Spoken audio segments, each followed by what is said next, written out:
Let us pray.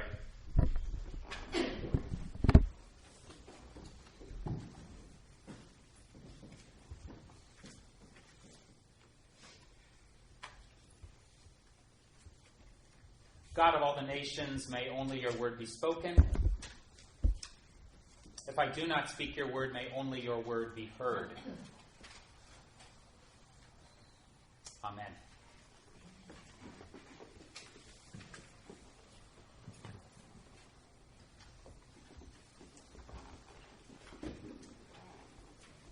For some reason, this 4th of July week, I have been thinking about dreams.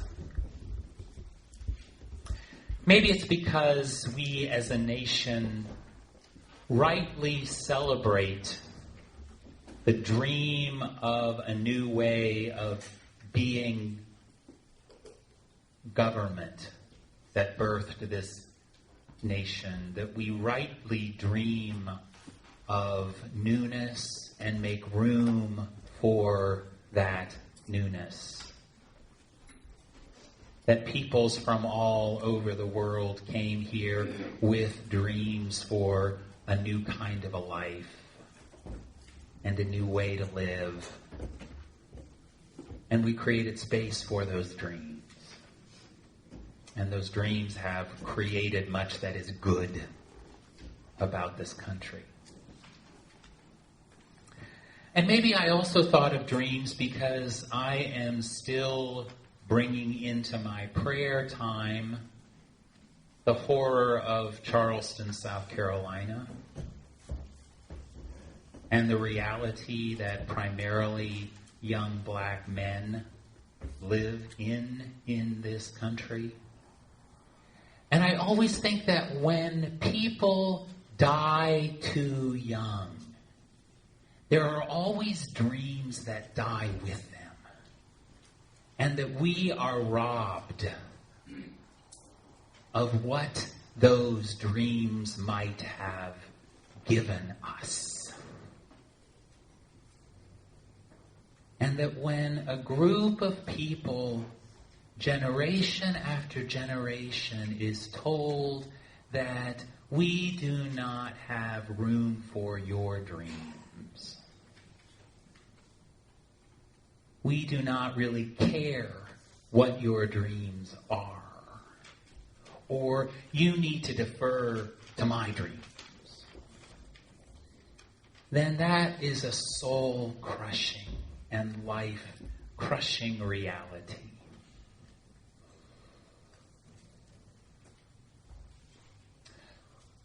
So, when my patriotism has been saying its prayers this July 4th week, I have been praying about dreams.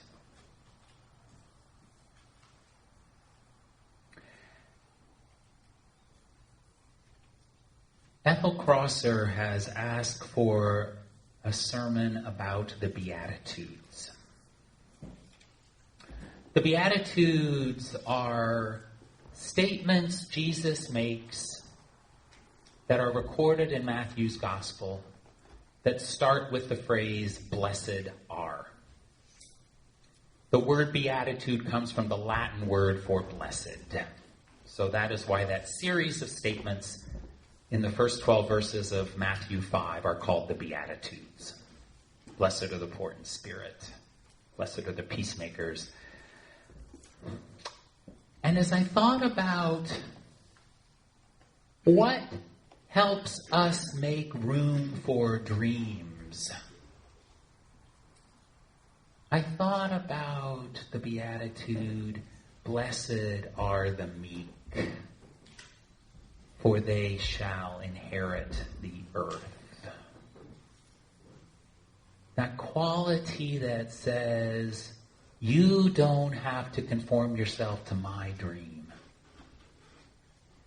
But there's nothing I want to do more than make room to hear your dream. Listen for a word from God.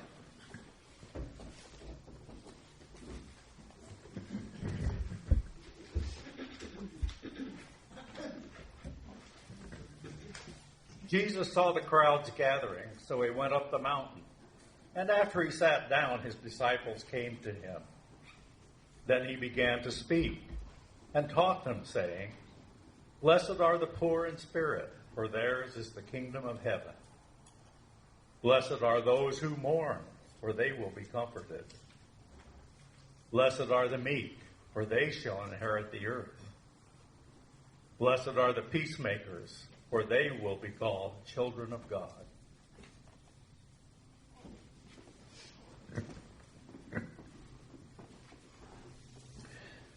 Jesus did not make up that phrase, "Blessed are the meek, for they shall inherit the earth." Like any good Jew of his day, he was rooted in the sacred stories of his Jewish ancestors. And Psalm 37,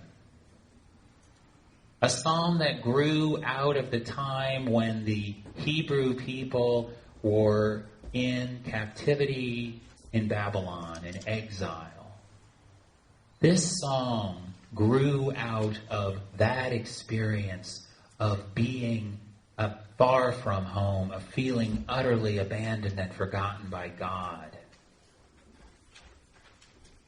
And so the Jews in exile sang a song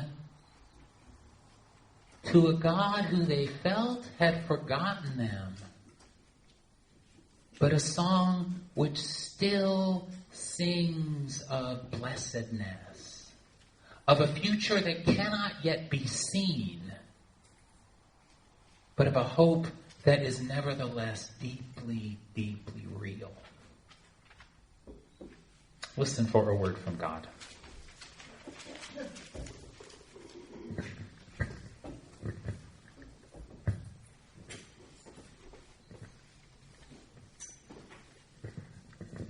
Refrain from anger and turn from wrath. Do not fret. It leads only to evil. For the evil will be cut off, but those who hope in the Lord will inherit the land. A little while, and the wicked will be no more. Though you look for them, they will not be found. But the meek will inherit the land and enjoy great peace.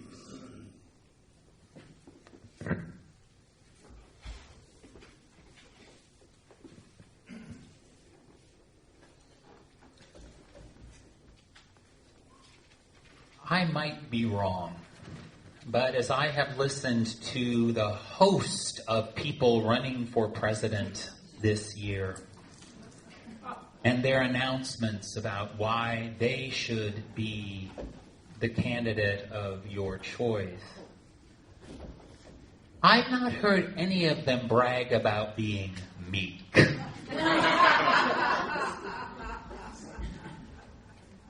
Humility has not been blasted over their Facebook pages.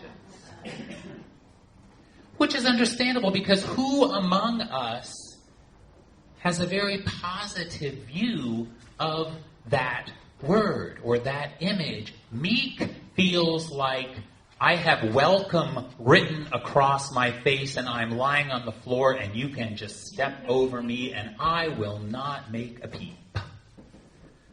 Meek is that unfortunate way we talk about gentle Mary, meek and mild. You know, the mother of Jesus who just lets everything happen and doesn't ever assert herself. I mean, excuse me, she is the one who sings when she learns she's going to give birth to Jesus. The hungry God you have filled with good things, and the rich you have sent empty away. That is hardly a meek and mild song. That is the song that gets you in big trouble when you say to the mighty folks, your days are really numbered. So what is Jesus saying? I think we are far from what Jesus meant about meek and humble. There are two people in the Bible who are particularly, specifically named as meek or humble. Moses and Jesus. Now Moses, you might remember, is the guy who was out taking care of his father-in-law's sheep, and this bush kind of talks to him on fire and argues with him about whether or not he really can go and get the Hebrew people freed from the Pharaoh. And he fights about it. He says, you got the wrong guy. Even when I talk to myself in my head, I stutter. I'm not the guy that you want. He pushes back. And yet he is also open to his opinion being changed.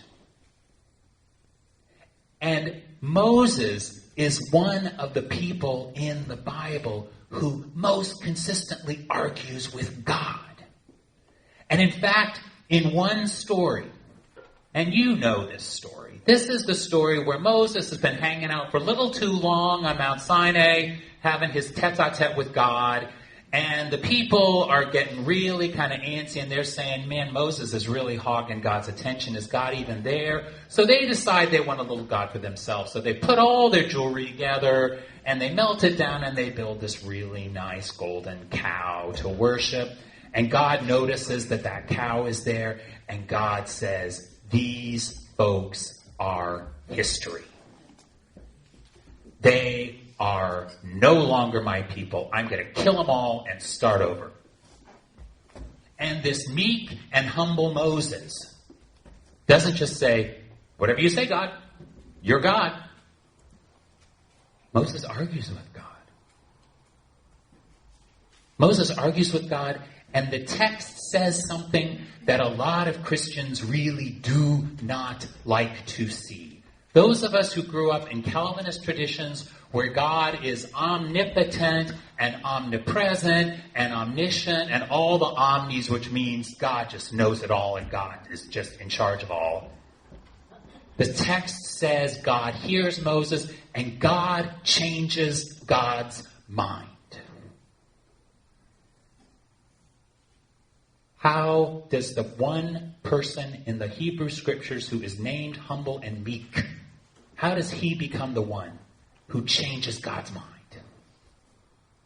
That is not the wallflower, the silent, the walk over me, the I'm never going to raise my voice, I'm never going to get angry. That is not the meek and mild that is Moses, or that Jesus is talking about. Jesus calls himself meek. He says, come to me, all who labor and are heavy laden, and I will give you rest. Take my yoke upon you and learn of me, for I am meek and lowly of heart, and you shall find rest for your souls. But again, Jesus, meek. Jesus, who consistently says and does things that he knows are going to lead to his death. Jesus, who from the cross cries out to the one he calls Father because he feels so utterly forgotten by this one. That is meek. So when Jesus says, blessed are the meek, for they shall inherit the earth, Jesus is talking about a totally different kind of meek. A totally different kind of humble. The kind of meek and humble that maybe a presidential candidate would be really proud to say describes her or him. Because what Jesus is talking about, we look at his life, we look at the life of Moses. If that is meek and humble, then what meek and humble means is to come to life with a fundamental quality of quiet persistence. It is somebody who looks at the world around them and looks at the world inside of them. Someone who gets in touch with the dreams that inspire them, and someone who makes room for the dreams of those around them. Someone who doesn't need to see immediate results, but simply says, I am listening for God's will for me, and I am going to try to make that will real, and I may never see the results of it. And I don't need to. Quiet persistence, which says, this is the path God is calling me to follow. Like Moses, I don't live simply with this confidence of where I know I am being called, but I open myself to how God is speaking through my community and saying to me, Dave, maybe this is where you need to walk. Maybe this is how you need to live. Maybe this is where you need to go.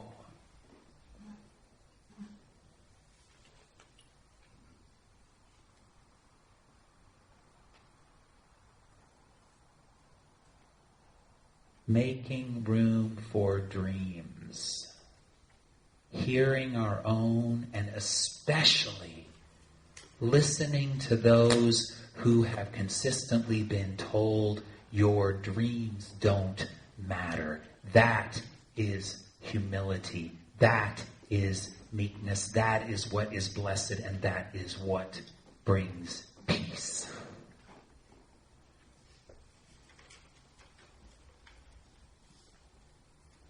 Otherwise, dreams die. And when dreams die, all of us are diminished. And when over and over again a group of people are told your dreams do not matter, then what happens?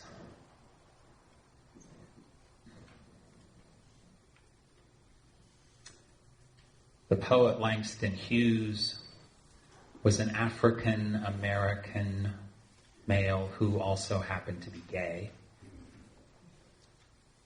He wrote about the realities of being part of a community in this country who had been consistently told that their dreams do not matter and their dreams are not worth listening to or being shared.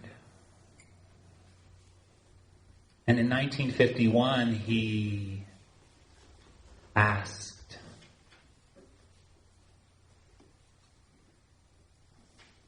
what happens to a dream deferred?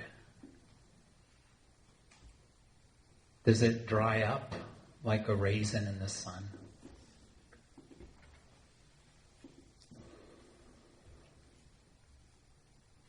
Or fetter like a sore? And then run. Does it stink like rotten meat?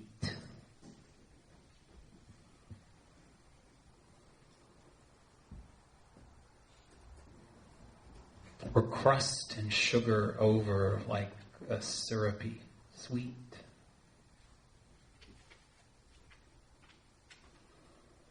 Maybe it just sags like a heavy load.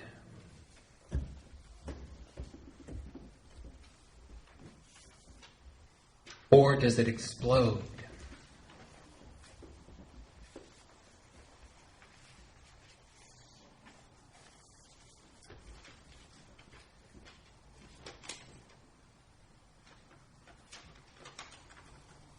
When my patriotism has been saying its prayers this week, I have prayed for the commitment to listen to the dreams of people around me.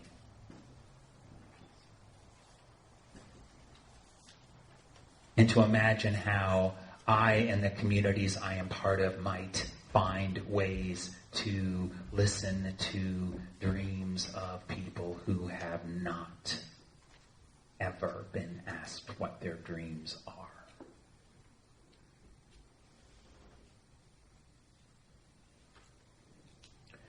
And as my patriotism has been saying its prayers this week, I have returned to a TED Talk which one of you shared with me last December.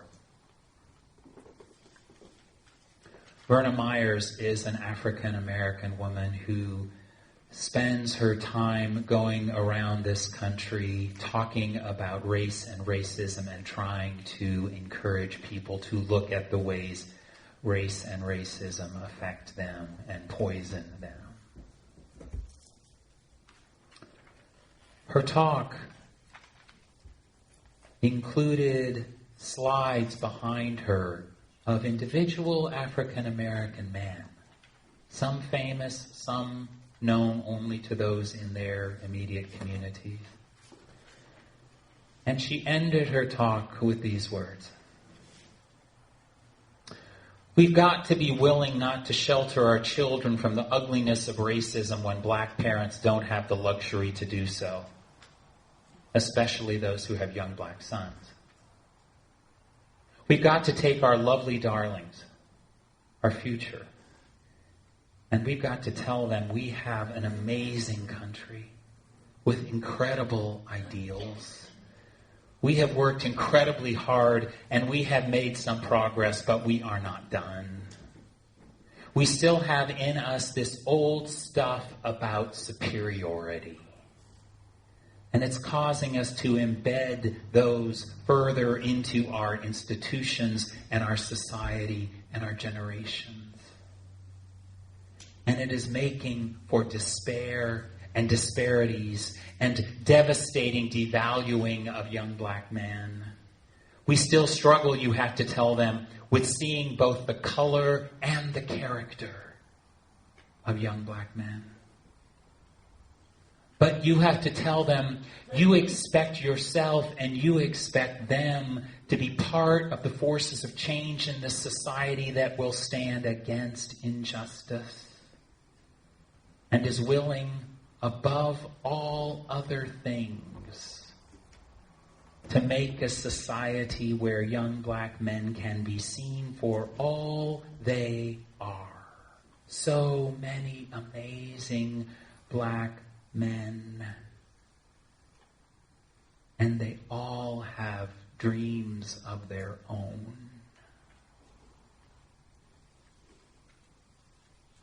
Blessed are the meek, for they shall inherit the earth. Blessed are those who celebrate their own dreams and make room for the dreams of others. For what happens when a dream is deferred?